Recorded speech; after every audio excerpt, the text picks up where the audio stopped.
اللهم يقرأ الفاتح. بسم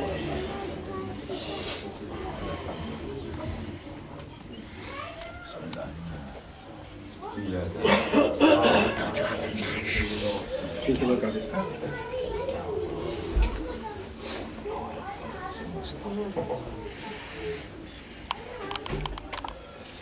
أعوذ بالله من الشيطان اللعين الرجيم. بسم الله الرحمن الرحيم. الحمد لله الذي هدانا لهذا وما كنا لنهتدي لولا أن هدانا الله. لقد جاءت الرسل ربنا بالحق والصلاة والسلام على رسول الثقلين محبوب رب المشرقين والمغربين وجد الحسن والحسين مولانا بالعباس محمد. اللهم صل على محمد وآل محمد وعلى أهل بيته الطيبين الطاهرين المعصومين المظلومين ولعنة الله على أعدائهم أجمعين. أما بعد فقد قال الله تبارك وتعالى في كتابه المبين والفرقان الحميد وهو أصدق القائلين. بسم الله الرحمن الرحيم. وبشر الصابرين الذين إذا أصابتهم مصيبة قالوا إنا لله وإنا إليه راجعون. مظلوم کا ماتم کرنے والوں، روز عاشوراء ختم ہوا، عصر کا وقت گزر گیا، دشت کربلا پہ ویرانی چھا رہی ہے۔ جتنے جانثار و اصحاب و انصاران حسینی تھے سب اپنی جان فرزند زہرا پہ قربان کر چکے ہیں۔ 3 دن کی بھوک و پیاس اصحاب و انصاران حسینی کی ختم ہو چکی ہے۔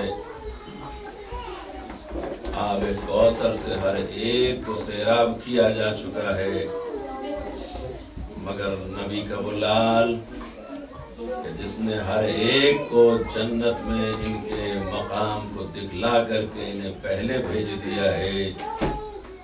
آپ اس حسین کو دیکھیں، اتنی محبت کرنے والا یہ نبی کا لال ہے کہ خود جانے سے پہلے اپنے کو بھیج رہا ہے۔ یہ میرے جانثار ہیں، یہ میرے انصار ہیں، مجھ سے پہلے ان کی پیاس بجھ جانی چاہیے۔ صرف ایک ہوری نہیں تھا کہ جس کی پیاس امام نے بجھائی ہے، بلکہ دشت کربلا پر اپنی پیاس سے پہلے ہر جانثار کو جام کوثر سے سیراب کرا دیا ہے۔ ہر ایک جانے والا نبی کے لال سے پہلے گیا ہے، لیکن کس طرح سے گیا ہے؟ کبھی حبیب جیسے افراد آئے، کبھی مسلم ابن اوسجہ جیسے افراد آئے، ارے جن کی کمریں جھکی ہوئی تھی انہوں نے اپنے ترکش سے تیر نکال کر کے پشت پہ رکھ کر کے پٹکے سے کس کر کے اپنے آپ کو سیدھا کر لیا تھا اور تلوار کو کاندھے پہ رکھ کر کے فرزند زہرا کی خدمت میں حاضر ہو رہے تھے کہ کہیں ایسا نہ ہو کہ نبی کا لال یہ کہہ دے کہ تم ضعیف ہو گئے ہو، تمہاری قبر جھک گئی ہے، تم پر سے جہاد ثابت ہو گیا ہے، لہذا تم جہاد کے لیے نہیں جا سکتے۔ یہ جذبہ جہاد ہے ان انصاران و اصحاب حسینی میں کہ جو ضعیفی کے باوجود بھی اپنے آپ کو اس طرح سے تیار کر کے خدمت امام میں پیش کر رہے تھے۔ ہم سب کی جانیں قربان ہو جائیں ایسے اصحاب و انصاران حسینی پر کہ جن کی یہ کوششیں نہیں ہیں کہ ہم زندہ ہیں تو حسین پر کوئی تیر نہ لگنے پائے، ہم زندہ ہیں تو حسین کو کوئی زخم نہ لگنے پائے۔ اور یہی وجہ ہے کہ جب وقت ظہر آیا ہے تو اس وقت بھی صحابی امام پڑھ کر کے کہتا ہے فرزند زہرا ہمیں یقین ہے کہ موت ہمیں آ کر رہے گی، ہم منزل مقصود تک پہنچ کر رہیں گے، مگر ان آخری لمحات میں بھی ہماری خواہش یہ ہے کہ آپ کی اقتدا میں ایک نماز ظہر ادا ہو جائے، آپ کی امامت میں ایک نماز ظہر ادا ہو جائے۔ امام نے کہا خدا تمہیں نماز گزاروں میں شمار کرے۔ بچے ہوئے لوگوں کو جمع کیا گیا، لیکن نماز ہو تو کیسے ہو؟ اشقیاء کی طرف سے تیر و تبر چل رہے ہیں، مسلسل حملے پہ حملے ہو رہے ہیں، مگر کیسے جانثار تھے جو دشت کربلا پہ نبی کے لال سے کہہ رہے تھے فرزند زہرا آپ نماز ادا کریں، ہم نماز ادا کروائیں گے۔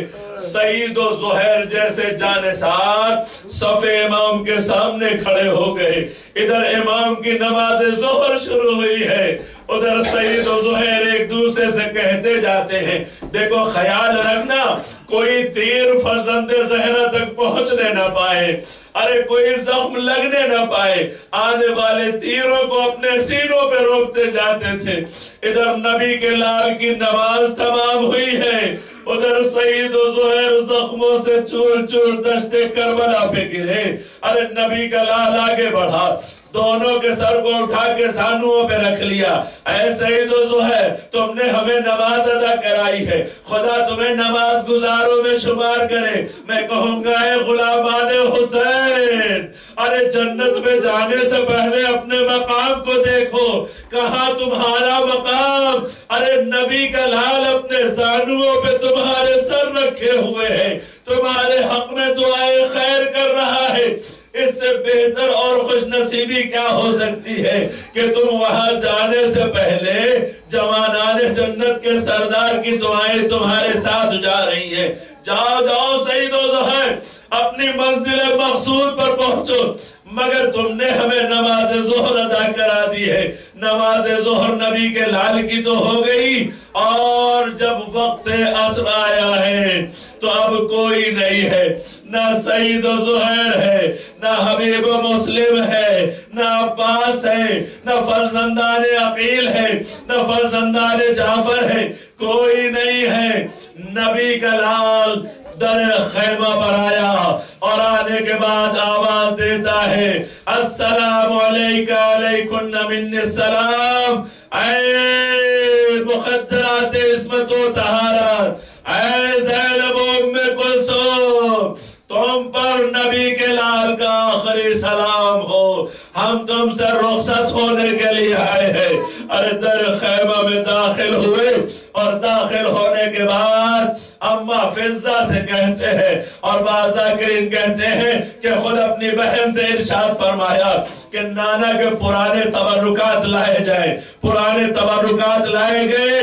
امام نے کچھ بوسیدہ لباس لیے، اور بوسیدہ لباس لینے کے بعد جگہ جگہ سے اسے بھی چاک کرنا شروع کر دیا۔